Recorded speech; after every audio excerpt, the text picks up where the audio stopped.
Hi ladies, welcome to week 2 of the Empower programme.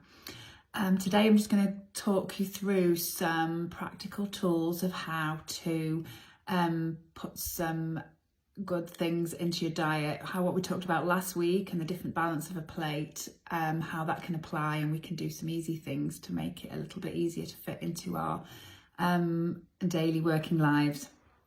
So firstly, I think planning is a really big part of eating well. When we're rushed, when we're tired, when we look in the cupboards and go, what on earth am I going to eat tonight? That's when you make bad choices. You don't have time, you haven't thought about it, and you just grab what's easy, what's near, and usually that isn't often the best choice. So a tool that I use myself really that's sort of helped me change what I eat is on a Sunday night, I put half an hour to an hour aside. So a time when you potentially would be doing this programme, save that time, and then have a little look. I myself got like an old year to view diary, week to view diary. It could be a piece of paper. And just have a look at the week, plan out who's doing what on the week and what meals you're going to have for every evening meal, where you're eating with kids if you have them, where you're in, where you're out, and just have a little look and plan the week out. You know, where are you going to try and get a couple of portions of fish in a week if you eat fish? Where might you try and do 1 or 2 nights of meat free? What you're going to have? Just sitting back and having a look at that whole week and trying to get a balance of different types of things in over the week. One night maybe you're going to get in late because you've been doing clubs or you've had a meeting at work. You need something quick or easy, so maybe that could be earmarked as a leftover night. Then based on what you've written down for the week, then I generally go on to do an online supermarket shop. So my supermarket shop is based on the meals and the list that I'm going to cook that week. So you're preventing waste, and you're not overbuying. It's going to be cheaper, and throughout the week you're getting a balance of things. Then when you come to a busy Tuesday night and you've come in, you're like, oh, what am I going to cook tonight? It's you consult your list, you've got the ingredients in, and it's there to cook. Obviously things change. Sometimes you might go out for an impromptu meal out. Sometimes things don't work out the same, but quite often than not, it's a lot easier to make some swaps. Friday night in our house is generally pizza night, and I'm not great with pizza, so everybody else has pizza, but I've always got something frozen in the fridge, leftovers, that I find equally as exciting, so I don't feel like I'm missing out, or maybe only have a small bit of pizza instead. But I think that, it might seem like a faff on a Sunday, but it saves you so much time and headspace in the week to not have to think about what am I going to cook again. Then I think another thing that we just touched on is batch cooking. If you love cooking and you love cooking fresh, then cook fresh every night. If you've got the time, if you love it, do it. I'm not a great cook. I don't particularly enjoy it. So when I cook, I want to cook for a few meals. So I cook double. Whatever I cook, I try and cook double and freeze it. So, things like stews and dals and soups, curries, anything. A big cook is great. Whenever you're roasting any vegetables, roast a load and put them in a pot in the fridge. You've always got lunch the next day. Freeze as many portions, only on a good week can I eat 3 times the same soup every single day of the week. But sometimes if I do enough soup for 6 people and nobody else in the house likes the soup I'm cooking, at least I've got, 2 lunches and some frozen portions in the fridge. So you always got like options of leftovers there when you don't know what to cook. So freezing's your friend, slow cookers are your friends, stews are your friends, lentil dals, it's bean chilies and curries. It's very easy to get a lot of good pulses and vegetable proteins in those kinds of foods. And lots of veggies, lots of hidden veggies, which we'll come on to now really. To get 5 to 6 portions of veg every day is a difficult task. A couple of us might have a couple with dinner, but it's really difficult to get stuff in. A few easy ways that we can put vegetables in. It's coming into summer. Smoothies are going to be brilliant for a breakfast. You can bulk make smoothies and put them in the fridge and have them over a couple of days, so long as you don't put banana in it, which does go brown. The rest of it keeps for 2-3 days in the fridge without a problem. So always make your smoothies with some fruit, but always put a handful of veg in. So the least offending vegetable I find is spinach. Yes, it does make it green, but you can't taste it. So whatever you do, have a berry base, half a banana. Frozen is great because it keeps well, it's cheaper, and you can just stock your fridge full of frozen fruits. And handful of spinach. Then you can super load things in that you don't even know's in there. So yogurt, some milk, a bit of water perhaps. Some people use coconut water. And then you can put in chia seeds, flax seeds, nuts. Literally just try and super load it, but always make sure you have at least one portion of vegetables in there. Some people like to use avocado to make it quite creamy. There's some brilliant recipes online for different smoothies. Nuts go quite well in there. Sometimes a raw egg, if you can face it. You can't taste it. It's whether or not you like it, but it's making sure that you've always got a protein source in your smoothie. So just fruits and veg is going to be very carb based. Lots of fruit, people have a lot of fruit smoothies, has a lot of sugar, but so long as you're putting protein in there with the nuts, the yogurt, the flax seeds, the chia seeds, egg, protein powder can be good to put that in if you're worried about getting enough protein in it. But you have a good powerhouse of a smoothie, you're not going to feel hungry. If you're feeling hungry after an hour, there potentially isn't enough protein in there. And oats are another good thing, but it's super loading it and hiding a couple of veggies in there. Eggs, when you're having eggs are great for lunch, dinner, breakfast, however you do them. Add some spinach and tomatoes on the sides with every meal. It's like, what extra vegetables can I add to this meal? What can I have a handful of? Snacks, make your snacks, instead of the crisps and the Kit Kats and the Marses, pre-chop. Again, it does involve a bit of planning the night before. Chop up some celery, some carrots, some cucumbers, some peppers, whatever your vegetable of choice is. 2 or 3 of them, not necessarily just one. Raw broccoli is good also. Snap peas, baby peppers. Chop up some. If you're going to work, you can fill a little dish with them, and a pot of hummus. And your veg, and then you're getting a couple of veg in for your snack instead.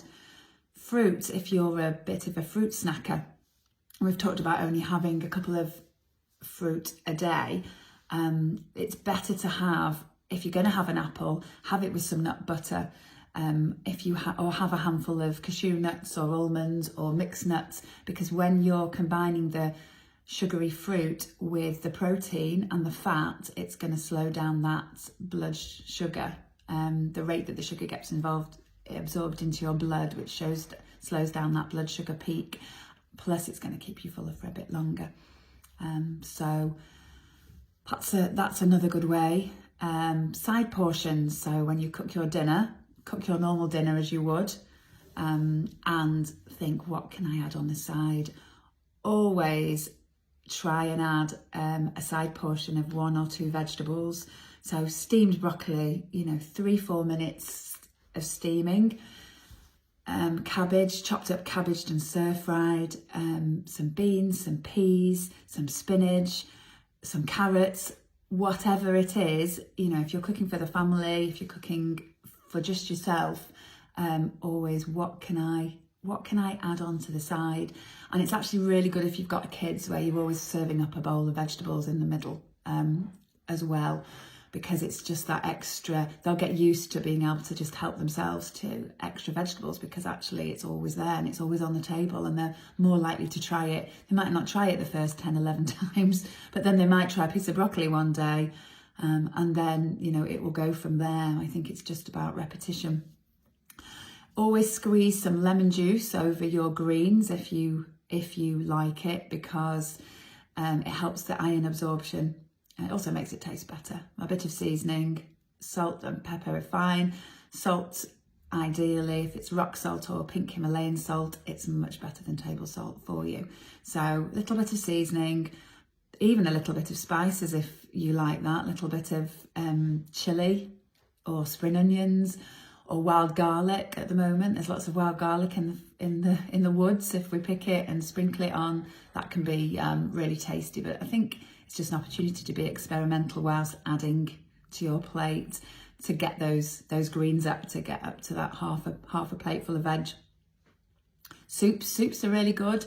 Lots of hidden vegetables in soups, all sorts of good recipes. I often just Google BBC good food. I think you can actually put in a couple of foods that you've got in your fridge and you can just suggest, what can I make with onions and potato, for example, or spinach and beans, or whatever, just the veg you've got left over in your fridge at the end of the week that's looking a bit sad. Stick it all in a soup.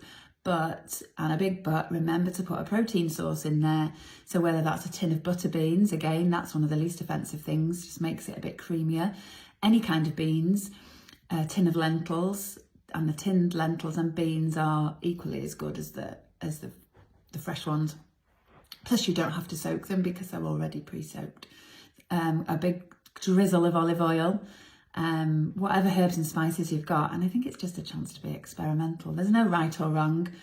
I sometimes follow a recipe and then just switch things out depending on what I've got or what I haven't got. I'm putting in the handout resources and the Facebook group, I'm going to put a store cupboard list that just has some store cupboard essentials, which took me a while to grow. But once you have a lot of those herbs and spices there, a majority of recipes tend to use one or a combination of them. So it's just helpful to kind of see some of the more beneficial things to have, and that things once you've got in, it's easy to make the majority of things with them. Stews again are very good for hiding veg. They don't have to be meat based, but whether they're meat based or vegetable protein based, with a tomato base, with a coconut base, just load it up with vegetables, grate it, blend it, whatever you have to do. Quite often, if you've got fussy children and kids, they don't notice it. Fussy husbands who don't like it. I know many men like to eat meat, whereas a number of women like to try and increase their vegetable proteins. So, half a pack of mince, half a pack of lentils, or less lentils, and then every time you do it, slightly less meat, slightly more lentils, and mix it and blend it up, and in the end they tend not to even notice what they're eating. Try substituting beans instead of mince into chilies, bean chilies instead. And I think, vegetarian food in the past has been quite bland, but if you get the right mix of herbs and spices, it can be as delicious as meat. So there's some good easy swaps to make that can actually be quite a lot more cost effective to get a couple of meat-free days a week in. So quite a lot of times people ask me, what's the best foods to eat for lunch, for breakfast, for dinner? And also when to eat. Should I snack? Should I not snack? Should I fast? When should I fast? And it is a whole big topic, an area that I'm going to only skirt round today because it is quite individual. Fasting can be really beneficial for a lot of conditions, but as a general rule for women of our age and to balance blood sugar, the best and healthiest way to eat is 3 meals a day, and ideally no snacks. Time restricted eating is a lot more beneficial to health than missing meals. We as women, we need to keep stable blood sugar levels, we need to produce hormones, we need our energy for every day. So breakfast is a vitally important part of the day. Some people can't eat breakfast, but then they'll have coffee first thing. And we need to make our brain cells from food, and by skipping meals, it's one less opportunity to get the good stuff in. So the healthiest way to eat is 3 solid meals a day. If you can leave 12 hours overnight where you don't have anything to eat, so you finish eating at 7 o'clock at night and then you don't eat anything till 7 in the morning, that is really beneficial because it gives your body time to clear out from the day. So ideally, breakfast, lunch and dinner, no snacks. Sometimes people feel dizzy if they don't have snacks. So, you know, where you can, try and eliminate the naughty snacks and put more of the good snacks in the form of vegetables and beneficial nutrients as opposed to crisps and chocolate. If you're going to have some chocolate, have it after a meal. And again, it will slow your blood sugar down and help your teeth. So there's an added benefit for that. Example meals, I could go on forever. And again, in the post later on in the week, I am going to put in some links to some really good recipe sites so you can find the right recipes that suit you, whatever your dietary preference, but they're very well balanced. And I think it's about having fun cooking and trying to adapt the meals to suit your likes. But regarding breakfast, which is really, really important, you know, we really need to consider getting off the cereal and off the toast, which obviously is the easiest, quickest thing in the morning when you're rushing around. You know, ideally, if you can eat, if you're doing school run and you don't have time in the morning to sit down and allow yourself breakfast, you know, again, it's about preparation. Overnight oats is a really easy thing to prepare the night before. I tend to do it in an old Nutella jar or a jam jar. You know, some scoops of oats and cover it with milk. Again, put in some berries, some yogurt, sprinkle some nuts and seeds in it, put some chia seeds in it, just super load it. And it's there ready in the morning for you to grab, for you to eat if you're a passenger in a car, to take to work when you get to work and sit at your desk. If you're not a fan of cold oats, porridge, if you've got time to cook it, what else can you put on the porridge? What are the, you know, how can you super load it with protein, nuts and seeds, fruit? Cinnamon is a fantastic thing to have on porridge because it helps regulate your blood sugar. Eggs, any kind of eggs done anyway is great for breakfast. And there's a number of sorts of seeding muesli bars that you can make, breakfast muffins. Just think protein. Protein is the hardest thing to get in at breakfast. And if you can think of a protein source for breakfast regarding eggs, fruit and yogurt, again, with some nuts on the top or some seeds, flax seeds sprinkled on top. Lunch, again, I've got some recipes that I'm going to put in the Dropbox that will have mackerel salad. So it involves a tin of mackerel and some beans and some salad because it's quite often just a store cupboard essential, or some kind of tinned fish if you eat fish. Feta cheese in moderation is great. Again, any kind of eggs, avocado, sourdough bread, you know, some quick, easy things that are going to be high in protein, and add your veg on the side. You know, soups, if you've batch made a soup, you can take it to work. Instead of going for the 2 slices of wholemeal bread and butter, whilst we love butter, how about some chopped up vegetables and some hummus, or half an avocado on the side, or a boiled egg? And a boiled egg makes a great snack. Dinners, so again, this is where your stews, your lentils, your dals, poached salmon, a salmon fillet is great with just loads of veggies. You don't necessarily always need rice, potatoes, lots and lots of carbs. It is a bit strange at first if you're very much used to eating carbs to just have it with vegetables, because you tend to feel in your head that you're not really very full. But actually it does fill us up, and the bigger the portion of protein and the more vegetables we have, the fuller that we feel. And it's sometimes just about getting out of that headspace to feel, if I haven't eaten an entire bowl full of pasta, I don't feel full. And pastas, you know, there's a lot of really good pastas out there that are very protein heavy. So your lentil pastas, I think Aldi do a really good range of different types of pasta that have got quite a lot of protein in it. But you know, it's if you are having meat or fish and pasta with sweet corn or pesto or whatever your base, you know, always think, where's my veg? Pasta's one of those dishes that's difficult to get a lot of veg in unless you're chopping up and having vegetable pasta. But again, this is where your side portion of vegetables comes into play.